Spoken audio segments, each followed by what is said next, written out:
Bonjour, aujourd'hui nous allons réaliser un dessert qui est assez technique et qui s'appelle une pavlova. Une pavlova, c'est une meringue. Il faut que vous ayez un bol comme ça pour la faire. Sinon, là, la meringue, vous ne pourrez pas la monter avec un petit batteur, ce sera impossible. Parce que si elle n'est pas bien montée, votre pavlova, elle ne sera pas bonne. C'est vrai que dans les restaurants aujourd'hui, c'est la grande mode. Moi, je sais que quand j'étais au restaurant, j'en vendais énormément. Ça se mange avec des fruits, tous les fruits, ça s'accommode avec tout et c'est magnifique. Seulement, il ne faut pas rater votre meringue et la cuisson. Une pavlova, pour qu'elle soit réussie, il faut que l'extérieur soit croquant, l'intérieur doit être très très mou, pratiquement pas cuit en fait. C'est pour ça que ça cuit à 115 degrés. Il faut que vous ayez un four bien ventilé pour pas qu'elle brûle parce que c'est très fragile. Alors c'est un dessert qui a été fait en 1926 par un jeune chef de cuisine en l'honneur d'une danseuse russe qui s'appelait Anna Pavlova. Il était fou amoureux d'elle et il a créé la pavlova qui était aussi légère que son tutu. Voilà l'histoire de la pavlova. Bon, passons aux choses sérieuses. Il vous faudra des œufs. Alors les œufs, l'importance des œufs pour réussir la pavlova, il faut qu'ils soient vieillis, il faut qu'ils aient 3-4 jours, ou pas non plus qu'ils aient 15 jours, hein, et surtout à température ambiante, pas d'œufs frais. Il vous faudra 225 g de sucre que j'ai mélangé avec 40 g de sucre glace. Il nous faudra 5 g de maïzena que j'ai mélangé avec 4 g de vinaigre blanc. Voilà, le vinaigre blanc, c'est comme ça. Par contre, on ne sale pas la meringue. On met le fouet. Pour l'instant, je vais vous laisser parce que ça fait trop de bruit. Je ne mets pas ma veste, je suis désolée, parce qu'il fait trop chaud. Excusez-moi. À tout à l'heure. Meringue à tourner pendant presque une demi-heure. Sucre en 3 fois. Ensuite, 10 minutes avant la fin, vous mettez la maïzena et après le vinaigre blanc. Voyez là, elle est belle. Regardez, je peux le montrer. Là, elle est brillante, elle est belle. Le bec d'oiseau est fait.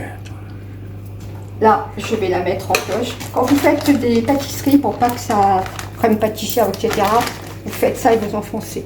Bon, moi, c'est des professionnels, bien sûr. Alors, il vous faut une douille. Après, on va la pocher. Je vais vous montrer comment on fait. Une douille plate, surtout pas cannelée et du 12 mm. C'est exactement ce qu'il vous faudra pour faire des pavlovas. Voilà.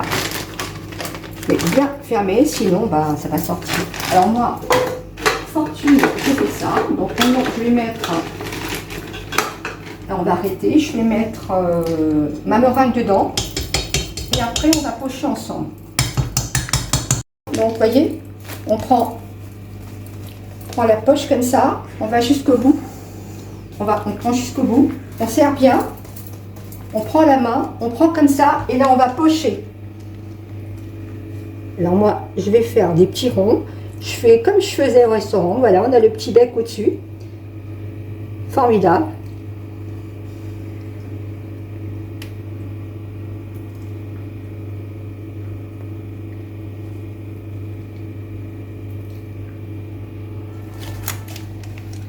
Je ne vais pas en faire de trop parce que c'est très sucré. J'ai pas envie de manger trop de sucre. Alors après, vous lui donnez la forme que vous voulez. Hein. Vous la faites plus grande, vous pouvez en faire une entière. Voilà. Mais essayez que les plots soient bien réguliers. Après, je vais en faire, voilà, j'en faisais des rondes. Après, vous pouvez en faire, regardez. Voyez l'art de pocher, on appuie, hop, et on soulève. C'est ça le pochage, dans tous les pochages. Hein. Là, je me dépêche parce que vous voyez, la meringue, c'est très, très, très fragile. Voilà, je vais faire ça. Et puis après, vous verrez ce qu'on va faire, parce qu'on ne va pas rester là-dessus. Alors, four, je fais préchauffer mon four. On a 115 degrés, 55 minutes. On y va. Mes pavlovas du four, elles sont impeccables. elles n'ont pas bruni, elles sont bien. Alors celle-ci, j'en ai fait une volontairement ronde. Si vous voulez en faire une grosse, parce que là quand même, il y avait de quoi faire, hein, j'en ai jeté pas mal. Vous appuyez comme ça, vous cassez votre meringue pour la remplir, parce qu'on va faire une crème montée maintenant. Moi, je fais la crème montée parce que je ne mets pas de sucre, sinon vous faites une chantilly. C'est suffisamment sucré, on va mettre des fruits, donc je n'ai pas besoin. Voilà, donc je vais faire la crème montée, on se retrouve après. Celle que vous pouvez faire en version plus grande, et là pour une personne. Donc j'ai mis un plot de crème en dessous pour pas que ça bouge, hein, sinon ça bougerait dans les assiettes. J'ai fait 2 assiettes différentes. Alors maintenant, on va pocher la crème.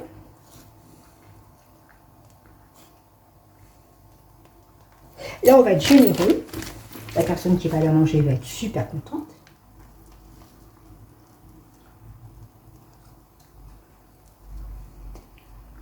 Magnifique. On va mettre au frais. C'est bon. J'ai mis des fraises, j'ai mis des petits abricots. J'avais fait un coulis hier pour le pain perdu. Donc écoutez, c'est merveilleux. Voilà, écoutez, je suis fière de mon dessert. J'ai zesté du citron. Alors, si vous avez du citron vert, meilleur. Zesté avec la meringue, c'est simplement une merveille. Voilà, bah, écoutez, moi j'espère que ces 2 desserts vont vous plaire, que vous mettrez beaucoup de j'aime, que vous irez voir la vidéo jusqu'à l'entier, parce que c'est vrai que la pâtisserie, c'est quand même très particulier, donc je vous donne le maximum de détails pour que vous puissiez le refaire chez vous.